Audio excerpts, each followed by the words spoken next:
Kayaknya enak banget ya yang jadi dia. Dia tuh kok kayaknya kaya gitu kan.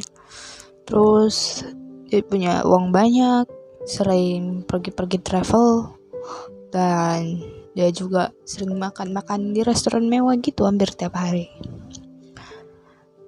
Dia juga sering nginep di hotel, hampir pergi ke cafe Starbucks.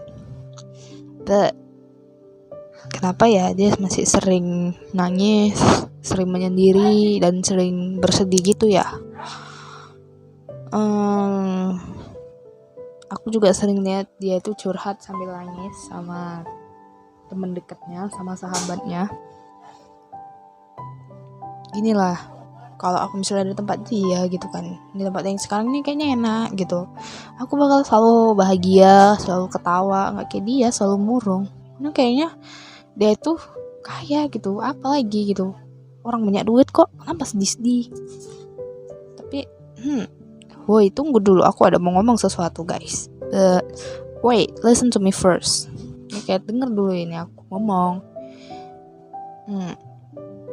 Kita nggak tahu guys, ada masalah apa di dalam dirinya. Mungkin aja dia punya big trouble. Mungkin dia punya masalah besar di dalam hidupnya dan dia tuh nggak pernah nunjukin itu ke orang-orang, dan mungkin itu adalah hal yang memalukan bagi dia. Nah, kita nggak tahu apa yang sebenarnya ada di dalam hati dia, apa yang ada dalam pikiran dia. Kita cuma lihat cover dia, sering makan di tempat mewah, sering nginep di hotel, sering jalan-jalan. Tapi kita nggak tahu apa yang sebenarnya terjadi dalam kehidupan dia, apa yang sebenarnya terjadi di dalam keluarga dia. Kita nggak tahu guys.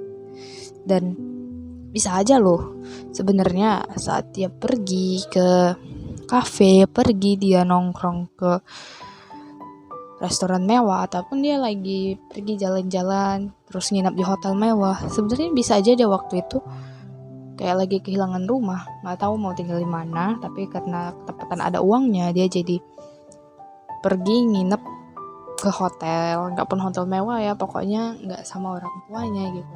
Nah, sebenarnya itu yang dia inginkan, karena saat orang tuanya berantem gitu, banyak anak-anak yang memilih untuk nggak mau tinggal di rumahnya gitu. Ataupun bisa juga gini, orang tuanya itu kayak nggak ada yang mau tanggung jawab atas dirinya, sedangkan dirinya juga masih di bawah umur. Nah, alhasil jadi kayak anak ini nggak tahu mau tinggal di mana. Dan sebenarnya itu yang terjadi, banyak yang kayak gitu, banyak yang kehilangan rumah, banyak yang nggak tahu mau tinggal di mana. Dan akhirnya dia memutuskan ya untuk seperti itu bagi yang punya uang, bagi yang beruntung masih punya uang. Tapi kalau yang nggak punya uang gimana? Ada juga yang masih beruntung seperti bibinya ataupun seperti pamannya masih mau menerima dia di rumah mereka. Tapi bagaimana nasib mereka yang udah nggak punya uang, juga nggak ada yang mau peduli keluarga besar dan keluarga kecilnya sendiri yang sudah hancur. Nah, biasa anak-anak gini tuh tercipta oleh anak-anak yang broken home kan. Tapi ya buat kalian broken home, semangat ya. Usaha gak akan mengkhianati hasil walau bukan sekarang kelihatan hasilnya. Dan buat kalian yang sekarang itu masih mikir kalau misalnya orang yang punya uang banyak, yang punya harta mewah, yang sering ke kafe, yang sering makan di restoran mewah ataupun pergi jalan-jalan liburan ke hotel gitu kan, coba ya kalian pikirkan lagi kalau nggak selamanya tentang uang dan kehidupan mewah hidup ini. Ada yang lebih penting dari itu, yaitu keluarga. Jadi buat apa kalau kita punya banyak uang tapi keluarga kita tuh hancur gitu? Masih mending lah ini dia nggak punya keluarga, nggak punya uang, itu gimana ceritanya? Kita kan nggak tahu gitu. Dan bisa aja sih yang di status dia itu hanya 20% benernya, sisanya 80% itu nggak kebenaran. Jadi kayak kebenaran cuma 20%, 80%-nya itu dirinya masih hancur dan sangat-sangat hancur. Dan yang 20% itu yang ditunjuknya ke sosial media, sedangkan yang 80%-nya dia masih menyembunyikan itu. Gak ada yang boleh tahu, karena menurut aku dan menurut dia, aku sendiri juga punya pengalaman kayak gitu. Itu adalah hal yang sangat memalukan.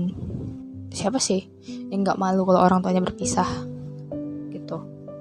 Siapa sih yang nggak malu kalau misalnya punya masalah keluarga? Kan nggak mungkin gitu diumbar-umbar. Pasti mereka itu kayak sembunyiin aja gitu. Nah, jadi aku mau bilang ke kalian semua, kalau misalnya bahagia itu juga nggak harus punya uang kayak tadi kan. Bahagia itu relatif gitu, tergantung rasa syukur kita kepada Allah, kepada Tuhan. Kalau kita merasa syukur tiap hari, pasti makin ditambah itu sama Tuhan, sama Allah. Tapi kalau kalian nggak pernah merasa syukur, ya mau gimana lagi gitu. Dan jangan pernah